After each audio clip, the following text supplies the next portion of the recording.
Right guys, it's about 5:30. I come in this late because there's snow everywhere. I didn't want to leave tracks into my camp.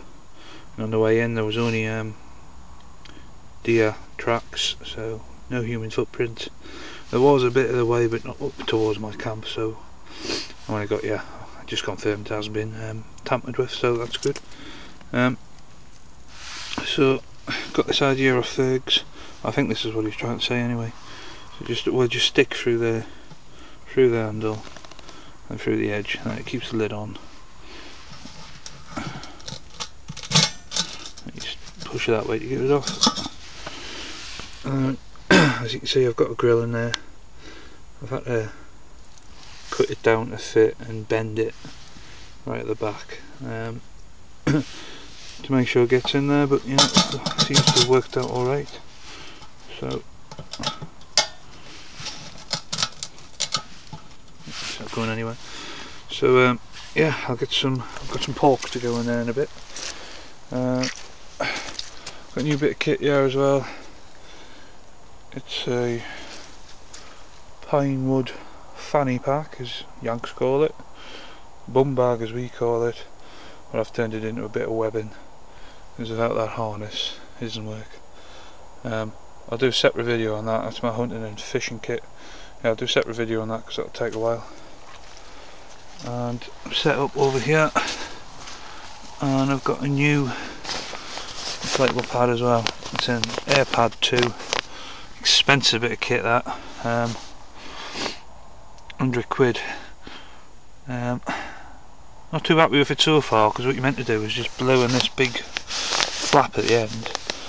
It should only take a couple of puffs and then it'll be inflated, but it didn't work. So the idea of it is that you don't have to put your lips on the dirty bit after a while. So I ended up pumping it up with that anyway, so I'm not that impressed with it. Seems a lot more comfy though. Sat on it's very comfortable, so hopefully I'll get a good night's kip on it. Alright guys, I'll bring you back when I've got the fire on and start cooking. Oh, and I've got some essentials there as well. Right, so got all my firewood prepped, and before I put the fire on, check what the outside temperature is. You're going to be able to see that. Right, it is fucking hell, it's a nightmare this. Right, it is 0. So that's just so, once I've got the fire on, which is just going to go there.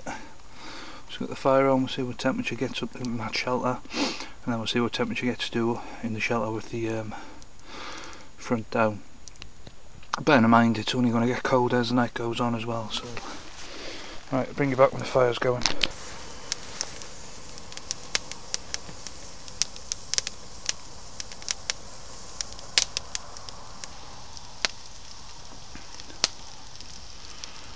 So the fire's going quite nicely now. As you can see, I've got a little fire going underneath the oven. Just some sticks that were light, took it off there and chucked it under there.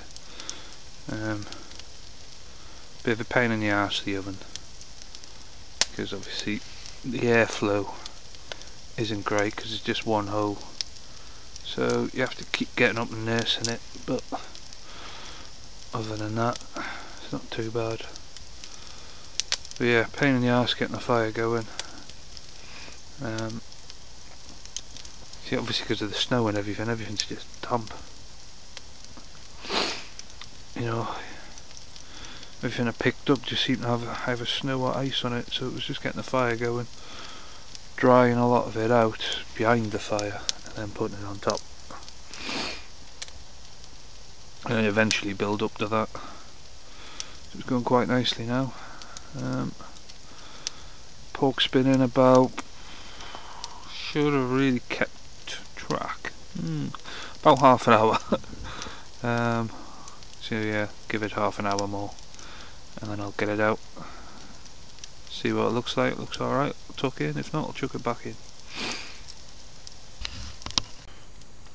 Haven't even got the cover down.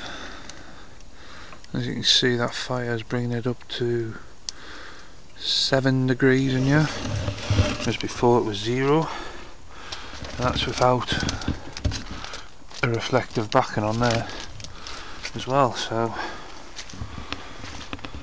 imagine how hot it's gonna be when I put that down. Well, we'll find out. Pork's about another 10 minutes away, and then I'll have that, have me dessert, have a little bit of a feast. Just having a pork, there's a whole slab of pork, like, so nothing to go with it, and then some cheesecake. Alright, I'll bring you back in a bit, guys. Right guys, so in that foil there, obviously, is the pork. The oven was a little bit of a failure. Well, not a little bit, it didn't cook it. It's cooking it, but it's not cooked, and it's been in there for over an hour, so I'll have to rejig that system. It's obviously not working, so I stuck it on the fire. Cook like that. I'll probably get the grill out and put it over there, over the grill. Cook it that way. Right, so I just thought I'd be honest with yous and not pretend that it works, because it isn't. I think the idea's there, it just needs, like I say, it just needs redone. I think it needs a bigger fire pit, if you like, underneath it, and a bit of airflow around the back. So I think what I'm going to do is, like, I've set up the back, you can't see it, but at the back of the fire, the 2 stones for the grill to go over. I think I'll get another grill so I can make the hole under there bigger, if you know what I mean. So I can extend it, make it bigger, put the grill on top, put the pot back on top of there on the side as it is, and then make a mound with the earth over that, and then leave a gap at the back so I've got airflow going through. So and that's what I'm going to do. So next time I'm back I'll do that, which is probably not going to be for a couple of weeks now, but I'll do that, and then I'll test that oven out again. So at the minute, I mean, it would work, but it would take forever, probably about 3 hours. I ain't got 3 hours, so yeah,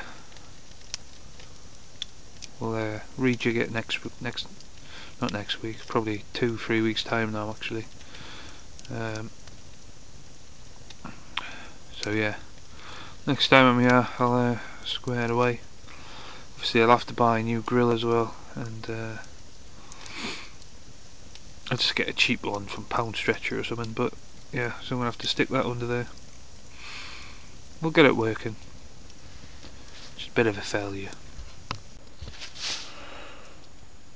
Right, the meat is finally done. Nice big slab of pork. Got a bit of rosemary and thyme on there before I left the house.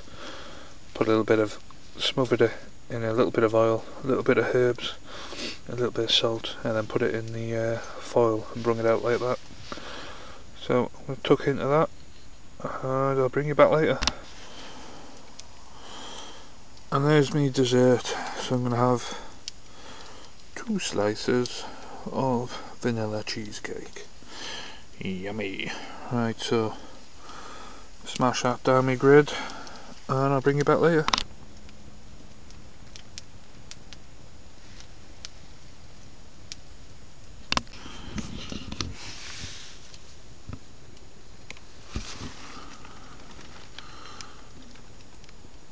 It's on 10-11 degrees. It's not bad. considering I've only just put it down. So I would say that plastic sheet, that is, in conjunction with the fire, is a success. It'll probably get hot iron, yeah. Well, I'm guessing it will. I'm not going to record the temp because I'm knackered, so I'm going to bed. So I thought I'd just get it out of the way. Right, I'll bring you back in the morning, guys.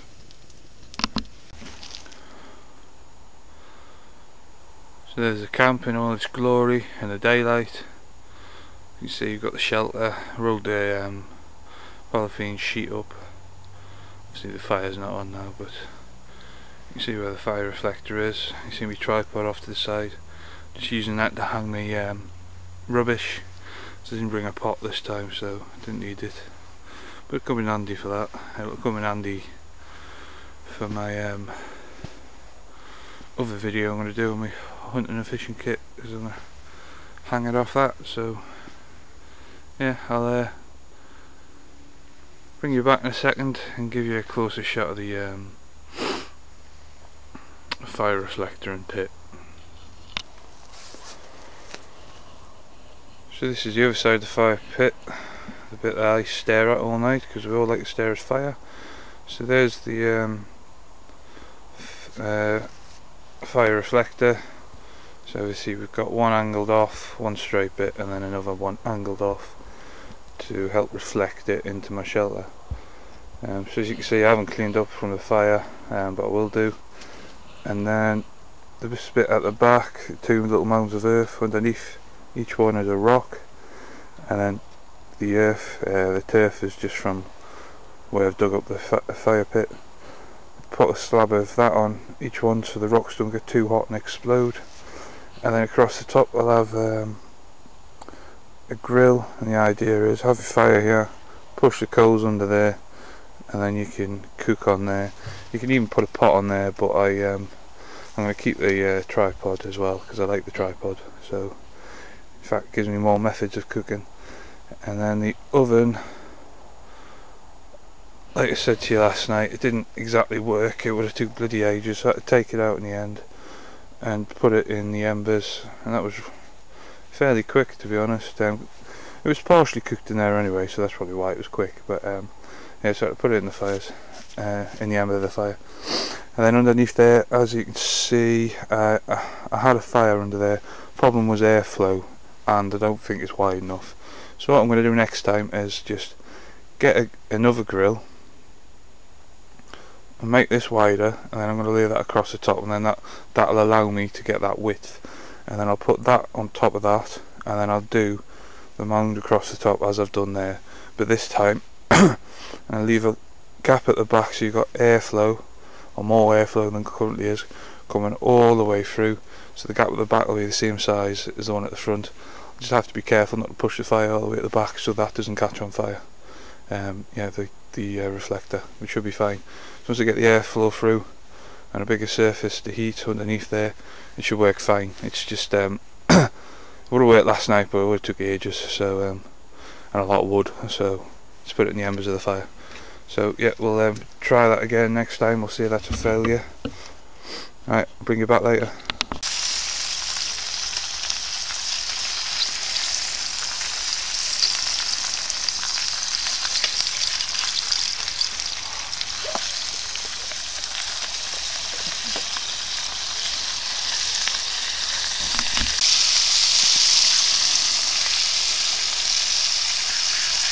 Yep, 2 cheese roll bacon butties. Get in.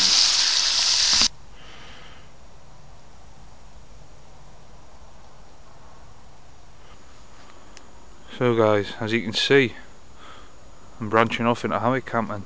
Brung this out just to test it, put it up, and I must say I was like a little girl getting a nut. I was convinced it was going to fall off, but you know, it's comfortable once I was in it.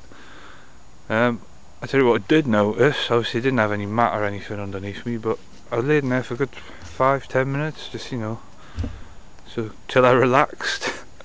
Because again I was still convinced it was just going to fall down. But yeah, I was only in there 10 minutes and the cold getting sapped out my back. Unbelievable. So I think I need an underquilt, but I'm not experienced in hammock camping whatsoever. I think that's the first time I've ever been in any type of hammock, so I don't know, a mat might be good enough, I don't know. If you guys could tell me, that'd be great. Also, I don't think my Basha is going to be big enough to cover it. I could be wrong. Anyone own one of these? It is a DD XL frontline hammock. If any of you own one of them and you use a Basha and it does keep it dry, then just let me know. Otherwise I'm going to have to buy another one. And the other question I've got, if I can zoom in,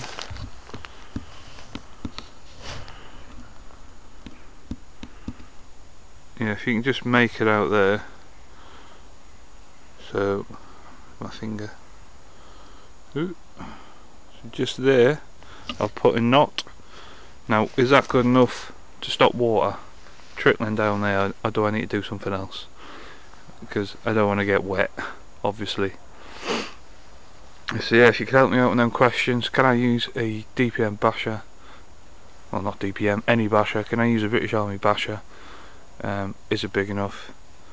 What do I need to do on the ends to stop water trickling down, wicking down? And should I get an under quilt, or is a mat and a military dust bag good enough? Right, thanks guys. Soon guys, camp's in there somewhere. There's a track, yeah. I'm just hoping nobody comes down, yeah. And if they do come down, yeah, they don't clock my tracks in the snow. So if they follow them, they will get to my camp eventually. That's a problem with snow. It's far too easy to track people. They are my tracks though, from when I come in yesterday. Because before that there was just deer tracks down here, so definitely just mine. There is no more added to them, so that's a good sign. Right guys, thanks for joining us. I'll see you in the next one. There you go, Dale Skidmore. Just thought I'd stick that in, give you a bit of water source envy. You know, you have to dump all your water in. Not that I'm rubbing it in, of course.